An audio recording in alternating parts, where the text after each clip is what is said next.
In the depths of a dark dungeon, a young girl trembled with fear. She was a novice adventurer, just beginning her journey. In the tavern, she had heard rumors of great rewards and decided to take up the adventurer's life. She was only 15 years old, and the other guild members told her about the ranking system and reminded her that she was at the lowest level. As she scanned the quest board, the leader of a group approached her, inviting her to join their party. He explained that their mission was to rescue girls captured by goblins in a nearby dungeon. The girl, known as Shinkan, agreed to join them. The group found the entrance to the cave and ventured inside. Shinkan felt a growing sense of dread but followed the leader, who confidently claimed that goblins were weak and easily defeated. Another member of the party, a female warrior, boasted that she could handle the goblins if the leader faltered. Shinkan asked about healing potions, but the leader dismissed her concerns, saying they had no time to prepare and needed to act quickly. As they delved deeper, Shinkan heard strange noises and alerted the group, but they ignored her. Suddenly, they were ambushed by goblins. The party's mage killed one, but the goblins quickly overwhelmed them. The female warrior was knocked down, and the leader, despite his earlier confidence, proved ineffective in combat. He injured one goblin, but was disarmed and killed. Shinkan tried to heal the wounded warrior, but it was too late. The mage urged Shinkan to flee while she held off the goblins, but she too was overpowered. The goblins tore off her clothes and assaulted her. Shinkan, paralyzed with fear, managed to escape with the mage, but the goblins pursued them. Just as all hope seemed lost,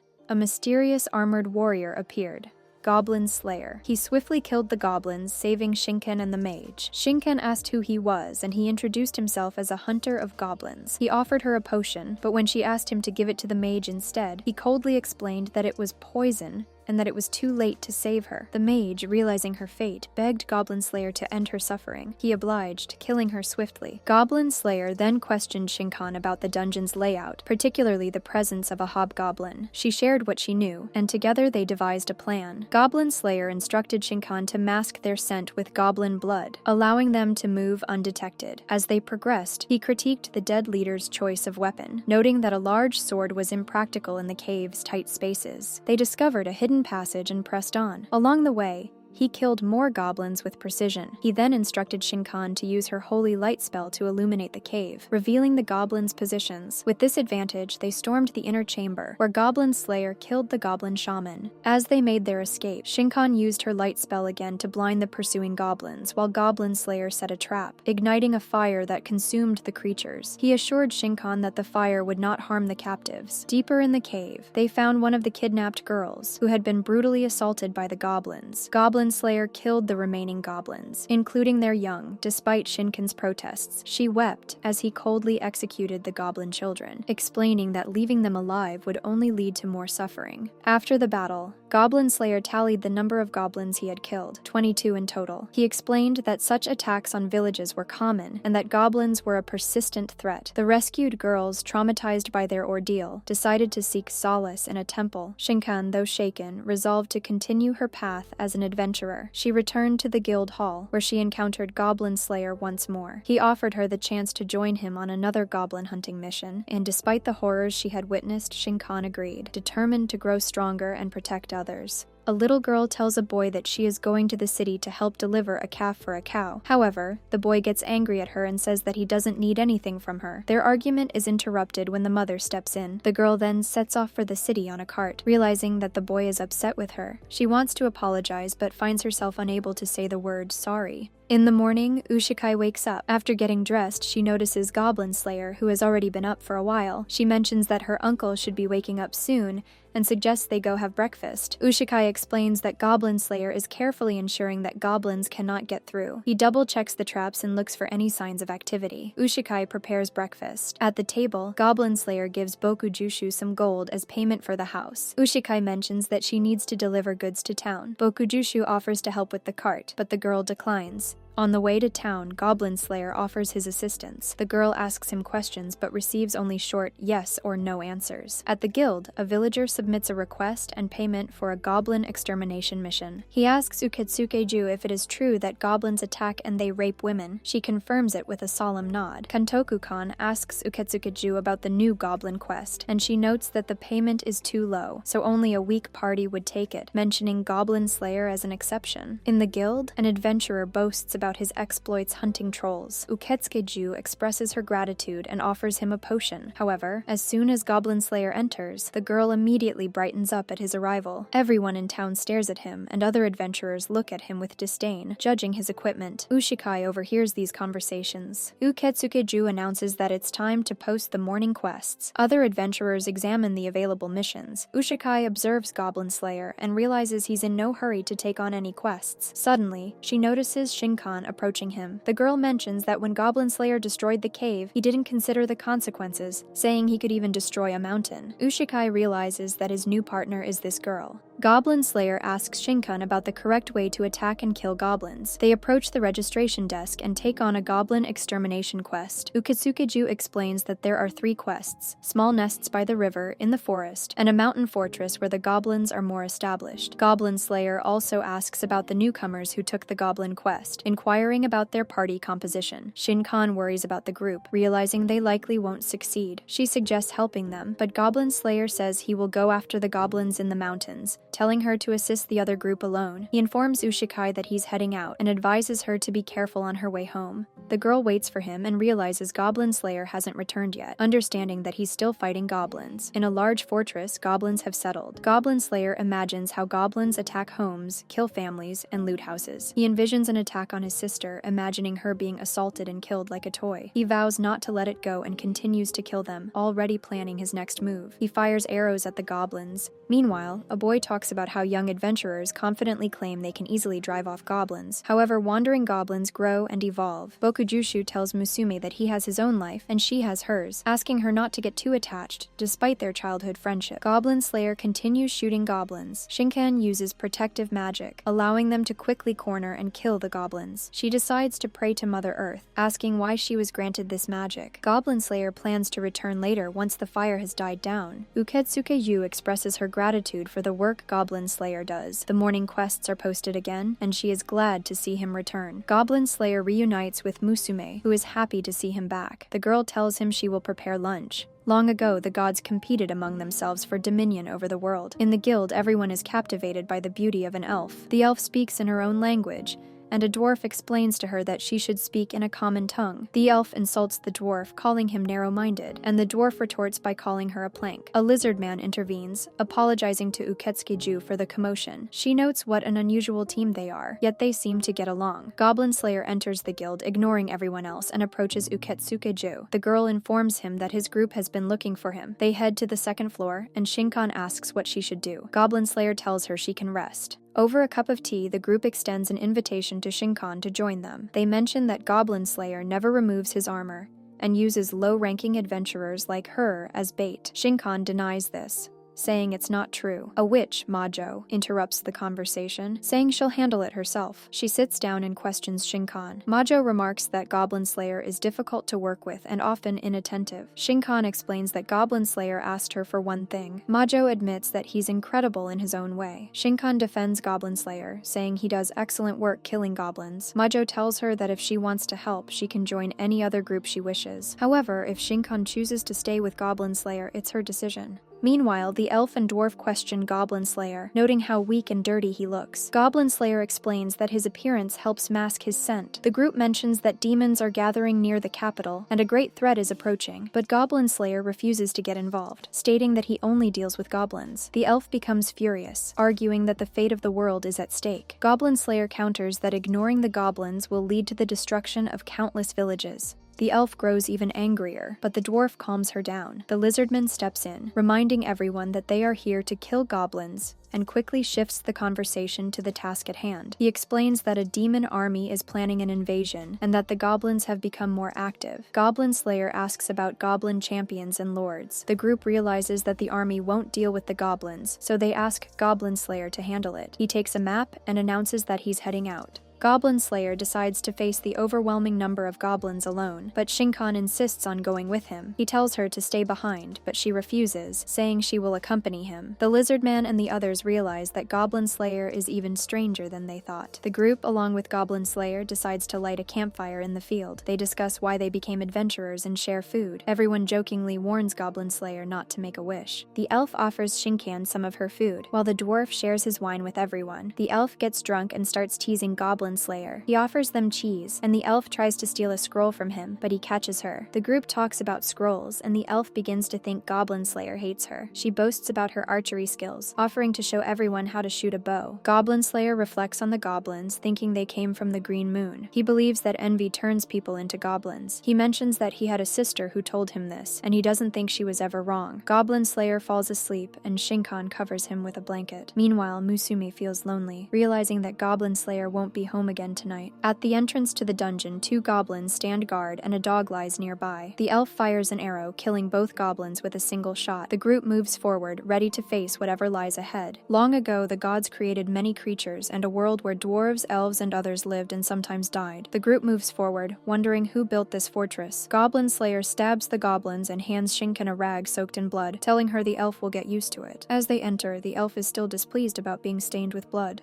The party presses on, and the elf notices a trap. Goblin Slayer mentions that there are no goblin totems nearby. Lizard Man asks how Goblin Slayer has been killing goblins, and he explains that he's used methods like smoking them out and many others. The dwarf suggests they go left, but Goblin Slayer insists on going right. Inside, they find a girl who has been cut up and is hanging from chains. Shinkan prepares to heal her, but Goblin Slayer stops her just as a goblin appears. He states that he's only here to kill goblins. Lizardman summons a skeleton to carry the wounded girl back to town. The elf realizes the nightmare unfolding around them. Goblin Slayer finds a map of the ruins and they continue their journey, killing goblins as they go. Goblin Slayer checks how many spells the group has left, and they share their remaining resources. He warns the elf not to drink too much water to avoid restricting her movement. The dwarf declares that goblins are sworn enemies and suggests they take revenge. As they proceed, they come across a massive hall filled with goblins. The dwarf sprays wine and Shinkan casts a silence spell. The plan works, and the party kills the goblins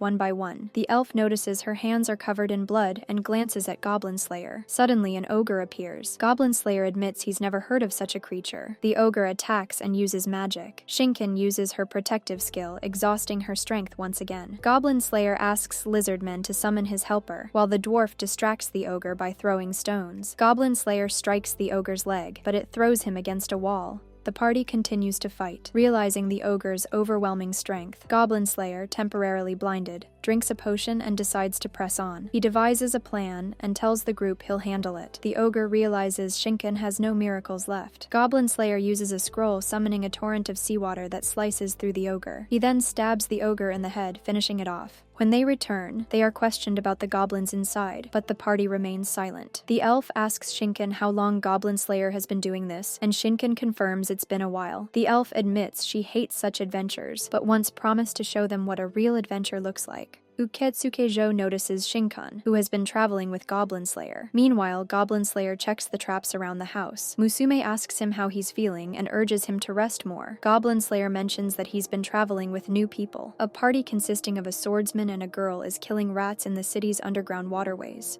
The swordsman's blade gets stuck in a rat, and the girl kills it with a miracle, explaining that she can only use her miracle once. They notice cockroaches swarming out and decide to flee. The swordsman and the girl return to the guild, where Uketsuke-ju informs them that they failed to complete the quest and won't receive a reward. The two start thinking of a new plan to retrieve their weapon. The swordsman considers borrowing a weapon. Goblin Slayer unloads a cart and the group questions him. Lizardman asks Goblin Slayer for another favor and gives him some cheese. The elf invites Goblin Slayer to explore some ruins, and he says he'll think about it. Musume picks up a piece of paper. Senshi asks other adventurers about borrowing a weapon. Majo gives him a tracking candle, explaining that it will grow hot when near the lost sword. Goblin Slayer arrives and requests repairs for his gear, also asking for a scroll. He then meets Shinkan, who excitedly tells him she's been promoted. She thanks him, saying it's all thanks to him. Meanwhile, Senshi continues to beg for a sword. Seko questions him about losing his weapon, and Senshi gazes at other swordsmen, dreaming of having a sword like theirs. Seijo tells him they don't have the money for a new one. Fujitsushi suggests asking the guild for advice on how to deal with the rats. Goblin Slayer enters the guild, and Uketsuke-ju greets him. She's distracted by questions about rat extermination and asks other adventurers for help. The group decides to ask Goblin Slayer how to fight without a weapon. He suggests using a club against the rats. Kantoku-kan mentions that something happened to one of the adventurers. Uketsuke-ju asks Goblin Slayer to take on a quest and act as an observer. The party continues searching for the sword in the dungeon. Senshi tries using a club and manages to kill one rat. Back at the guild, the swordsman is promoted in rank. rank. Uketsuke-ju notices that while everyone has been completing quests, only the swordsman is wearing new clothes. He claims his parents gave him money, but the girl accuses him of lying. Uketsuke-ju reveals that the swordsman found treasure and stole it for himself. He is demoted and banned from being an adventurer. Seku grows nervous and calls for Goblin Slayer. Goblin Slayer calmly states that he too is an adventurer. Seku considers attacking the girls but hesitates when he realizes Goblin Slayer is present.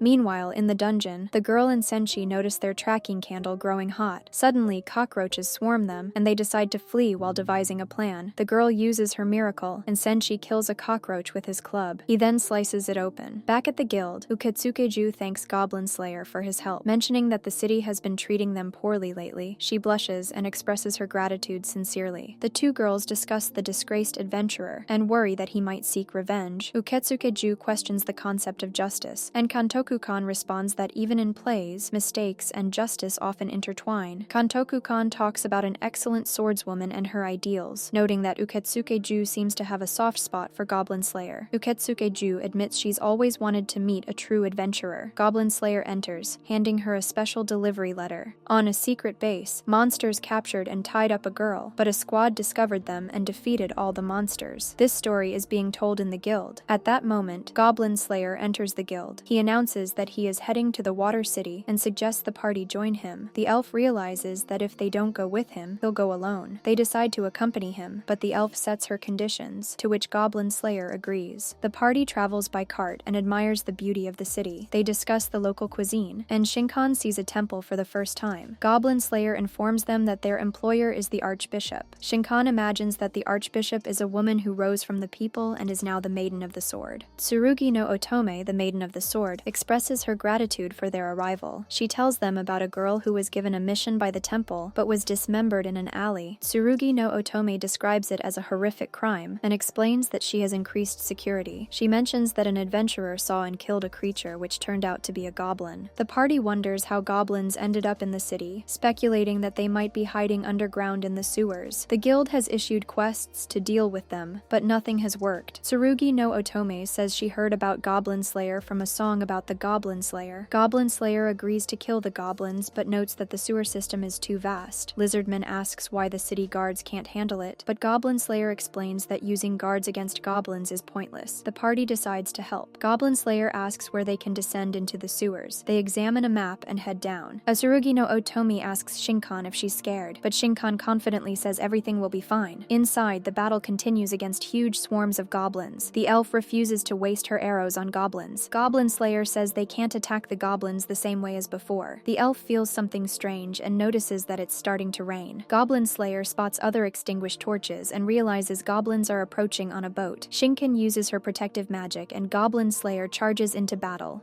He suggests using the dwarf's magic to collapse the sewer, but the party rejects the idea. Lizardman creates a weapon for Goblin Slayer. When the protection wears off, Goblin Slayer throws a pot of pepper at the goblins. Together, the party kills many goblins, but realizes there are too many. Shinkan protects the elf from an attack. The dwarf throws a massive rock at the goblin boat, and the party decides to press forward. They encounter a swamp dragon and flee from it. Goblin Slayer tells Shinkan to catch her breath. The elf warns of more goblins ahead. Goblin Slayer devises a plan, but suddenly, an alligator attacks the goblins. The swamp dragon begins killing the goblins. Goblin Slayer explains that goblins learn quickly but cannot create things. The party wonders why the goblins didn't know about the dragon while sailing on boats. Goblin Slayer suspects that the goblins didn't multiply on their own. Someone must have brought them there. Shinkan takes a bath and reflects on why her friends didn't join her. She recalls their words and thinks about her encounter with Goblin Slayer. Tsurugi no Otome joins her in the bath. Shinkan notices that the Maiden of the Sword is covered in scars. Tsurugi no Otome remarks that Shinkan is very kind and shares that she has witnessed many things in her life. She also asks about Goblin Slayer, mentioning that one day he too will disappear. Shinkan falls deep into thought. Meanwhile, the elf walks through the guild, attracting attention with her presence. Goblin Slayer sends a letter. The party notices that there are no quests for rat extermination in the guild, which strikes them as odd. Goblin Slayer heads into town to shop and buys a bird. He explains to the group that birds chirp loudly when they sense gas, which could be useful. He mentions that goblins are becoming more advanced. The party moves upstream, aiming to kill the goblin leader. They enter the sewers and notice signs of recent activity. Goblin Slayer presses forward, navigating the confusing maze of tunnels. They decide to start with one of the rooms. Goblin Slayer opens a door and finds a girl inside, but it turns out to be a trap. The room fills with gas, surrounding the party. Goblin Slayer hands out charcoal and tells everyone to wrap it in cloth. He also gives them lime to seal any gaps. He suggests blocking one of the entrances with a tombstone. Goblins begin breaking through the door. Shinkan uses her protective magic, and Lizardman summons a skeleton. The party is overwhelmed by the sheer number of goblins. Goblin Slayer charges into battle, killing goblin after goblin. Shinkan struggles to maintain the protective barrier. Goblin Slayer faces a powerful enemy and is wounded, spitting blood. Shinkan sees this and her concentration breaks, causing the barrier to collapse. A massive goblin approaches Shinkan, grabbing her and biting her. She screams in pain. Goblin Slayer, remembering his past, gathers his strength. He drinks a potion and charges forward. Using the goblin's own hair, he strangles it and slits its throat. The goblin leader turns on its own kind in a frenzy. The elf thanks the dwarf for saving her. Goblin Slayer continues to strangle the goblin leader, eventually killing it by gouging out its eyes. The remaining goblins flee. Goblin Slayer barely stands, and the elf catches him, her concern for him evident. She begins to cry. Lizardman heals Shinkan, and Goblin Slayer takes her hand. He spits blood and loses consciousness, collapsing from his injuries. A boy sits in a cave, listening to his teacher, who throws a snowball at him. The teacher asks if he can kill goblins, then questions why he couldn't protect his sister. He tells the boy that he must decide for himself if he's ready. The teacher lights a fire and begins asking the boy questions, warning that if he doesn't answer quickly enough, icicles will kill him. The boy answers correctly. The teacher's final question is, "What's in your pocket?" Goblin Slayer wakes up to find Shinkan hugging him. Tsurugi no Otomi greets him, explaining that he survived because he woke up next to a maiden and was resurrected. Tsurugi no Otomi shares her own story, revealing that she lost her virginity to goblins. Goblin Slayer says he already knows. She looks at his scarred face and rests her head on his shoulder, confessing her fears. She admits that while she once hunted demons, she's now afraid of goblins and asks for his help. Shinkan wakes up, blushing, and asks if he saw her. Goblin Slayer replies that he did and that no scars remain. Shinkan worries that he's pushing himself too hard. The rest of the party enters the room. The elf teases Shinkan about how she cried earlier. Lizardman notices that Goblin Slayer's armor is worn out. They all decide to go eat together. During the meal, the party decides to explore some ruins, leaving Goblin Slayer and Shinkan alone to rest. Shinkan expresses her concern for Goblin Slayer, but he responds coldly, saying, "Yes, and so what?" She decides to buy armor alongside him, and they head to the shop. Goblin Slayer commissions the blacksmith to shorten a sword. On their way, they spot an ice cream shop. Shinkan tries ice cream for the first time and is amazed by its taste. The vendor explains how he managed to obtain the ice cream, and Goblin Slayer thanks him for the information. Goblin Slayer opens up to Shinkan, sharing that as a child he was terrified to take even a single step, fearing he would be killed. He thanks Shinkan for her help, and she admits that it's difficult to keep up with him. Shinkan finishes her ice cream, and 2 guild members arrive. Having read Goblin Slayer's letter, he thanks them for their assistance and explains that he needs the smallest. That evening, Musume and Bokujushu discuss Goblin Slayer. Bokujushu warns that one day Goblin Slayer might not return, but Musume is determined to wait for him, no matter how long it takes. Meanwhile, the party ventures into the dungeon and encounters a monstrous creature. Lizardman throws a stone, and the creature's eye splits in one strike. Unsure of what to do next, Goblin Slayer asks how far they are from the city. The elf distracts the creature while the dwarf sprays wine, and Goblin Slayer spreads flour. He gives the command and an explosion occurs. The party then notices a mirror nearby. Shinkan touches the mirror, which reveals images of goblins. The party realizes that the mirror is an artifact used to lure goblins. Goblin Slayer deduces that the goblins were summoned through it. The sound of the explosion echoes through the dungeon, and a horde of goblins begins charging toward them. Goblin Slayer quickly thinks of a plan, still pondering the question, "What's in your pocket?" The group prepares for battle. Goblin Slayer encourages the elf, and they set up barricades. Lizardman summons a warrior while the dwarf conserves his miracles. The elf takes on the role of distracting and killing goblins. A massive swarm of goblins approaches, and the party begins cutting them down one by one. The elf continues firing arrows until a skeleton saves her from an incoming goblin arrow. Lizardman, unsure how the mirror is anchored, enhances his own abilities. Goblin Slayer charges into the fray. The elf announces that she's run out of arrows, but Goblin Slayer tosses her a new quiver. They hold their ground as Goblin Slayer lures an orc into the crowd of goblins, causing chaos. Lizardman notes that only a few goblins remain and places the mirror on the ground. The dwarf triggers a stone explosion, and Shinkan uses her light magic. The combined forces cause the sanctuary to collapse, crushing the remaining goblins. Miraculously, the party survives. They speculate that the mirror was used for travel between dimensions. Goblin Slayer tells the elf that he defeated the goblins without using poison or fire, as she requested. The elf thanks him but playfully hits him in frustration. Goblin Slayer then approaches Tsurugi no Otomi and asks if she knew about the mirror all along. She admits that she did, and expresses her gratitude that he came to her first. Goblin Slayer explains that the alligator they encountered earlier was no coincidence, it was guarding the sewers. He also reveals that the woman who was killed and disemboweled couldn't have been a victim of goblins, as they don't operate that way. Tsurugi no Otome recalls her past and confesses that a group of demons planned to use the mirror to destroy the city. She admits that she deceived them but wanted them to understand how difficult life in the city had become. She offers to give the mirror to Goblin Slayer, but he reveals that they've already sunk it. She asks if eliminating the goblins has changed anything, mentioning that a 15-year-old girl is still crying out for help. Goblin Slayer bluntly states that he doesn't understand her feelings and will continue killing goblins. Tsurugi no Otome realizes he won't save her, but Goblin Slayer assures her that if goblins ever appear, she can always count on him. Overwhelmed, she begins to cry and confesses that she loves him. The party returns to the city by cart. Lizardman laments the loss of the mirror, but Shinkan thanks Goblin Slayer for his hard work. Goblin Slayer mentions that he wants to make sweet ice when they get back, and everyone agrees to try it, including the elf. The journey ends on a lighter note, with the group looking forward to a well-deserved treat. As a child, the boy dreamed of becoming an adventurer, inspired by stories of girls using magic to slay demons. However, he didn't know how to leave his sister behind. Goblin Slayer recalls his childhood, remembering how he once got upset with a girl, and his sister urged him to apologize. Back then, his sister made him a delicious stew to cheer him up. These memories linger as Goblin Slayer checks the traps around the farm. Musume greets him, inviting him to breakfast. Bokujushu welcomes him, and reassures him that monsters won't attack the farm anytime soon, so he doesn't need to patrol so often. Before heading to town, Bokujushu advises him not to pick fights. At the guild, an adventurer mistakes Goblin Slayer for a newcomer. Goblin Slayer explains that he's investigating demon cultists and asks if the adventurer will join him. The adventurer declines, citing personal reasons. Goblin Slayer then visits the blacksmith, who has repaired his armor but couldn't obtain the scroll he requested. The blacksmith remarks that Goblin Slayer knows exactly what he's doing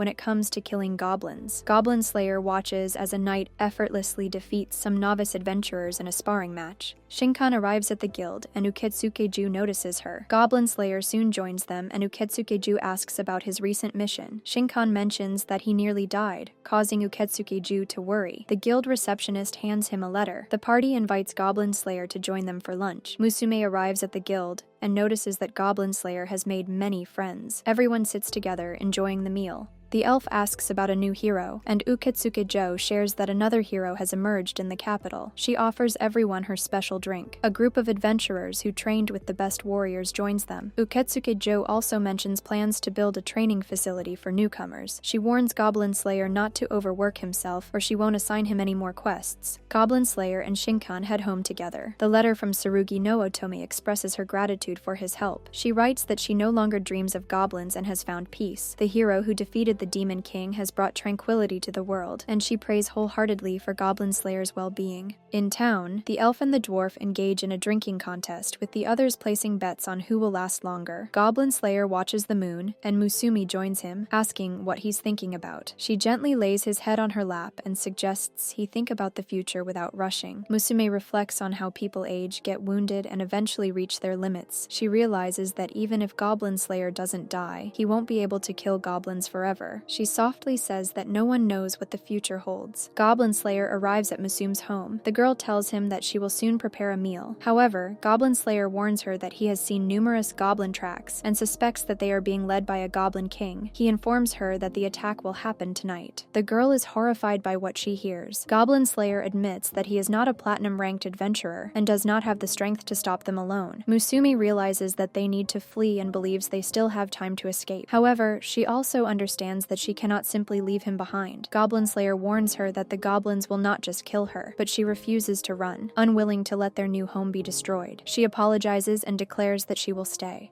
Goblin Slayer promises to fight with everything he has. Later, Bakujushu meets him and asks him not to make Musume cry. Goblin Slayer then approaches a swordsman asking for help. He warns that there will be over 100 goblins, but most of the adventurers doubt him. Many of them decide to wash their hands of the situation. The swordsman tells him that if he wants help, there must be a quest and a reward. Goblin Slayer is willing to give up everything he has, even his life. Seeing the seriousness of his intent, the swordsman listens and, after a moment, raises his mug to Goblin Slayer. The elf also agrees to join. The dwarf, enticed by a barrel of ale, is willing to help as well. Lizard Man is excited to fight for the promise of cheese and ice cream. Majo also decides to assist. Soon, the entire guild joins in, offering a bounty of 1 gold coin per goblin. The best warriors are ready to defend the village, and even ordinary adventurers step forward to help. Everyone is on board to support Goblin Slayer. Later at the farm, the defenders take their positions, preparing for the incoming attack. A massive horde of goblins gathers, ready to strike. From the forest, goblins emerge in waves, carrying the bodies of captive women tied to wooden boards. The mages use spells to enhance their abilities. The prisoners are rescued. Archers take their shots, and the warriors charge from the bushes, cutting down goblins one by one. Swordsmen hold their ground while Mado deflects arrows. The group warns of incoming goblin riders. The defenders brace themselves, setting up spears to impale their enemies. Blood spills as the battle intensifies. A goblin nearly injures a rookie, but another adventurer steps in to save him. Earlier, Goblin Slayer had meticulously planned the defense, ensuring everything was prepared like clockwork. As the fight continues, the adventurers push deeper into the forest, hunting down the remaining goblins. Suddenly, goblin champions appear. The veteran warriors step forward, ordering the rookies to stay back. Majo asks for water. Yaritsukai remarks that slaying these creatures is easier than dealing with regular goblins. The battle rages on. The Goblin King flees, realizing that as long as he lives, there is hope for him to return one day with an army. However, Goblin Slayer tracks him down and informs him that his nest has been completely destroyed. A battle begins between them. The Goblin King shatters Goblin Slayer's shield but suffers a deep wound to the head. Meanwhile, a goblin suddenly attacks a girl, but Senshi kills the creature, saving his companion. The elf and the dwarf realize that they have improved their understanding of goblins. A massive swordsman fights a large goblin, recognizing that these monsters are formidable warriors. He and his ally cleave the goblin in half. Yaritsukai battles another goblin and is offered help, but he refuses. Instead, he runs up a chain and pierces the goblin's head in a single swift motion.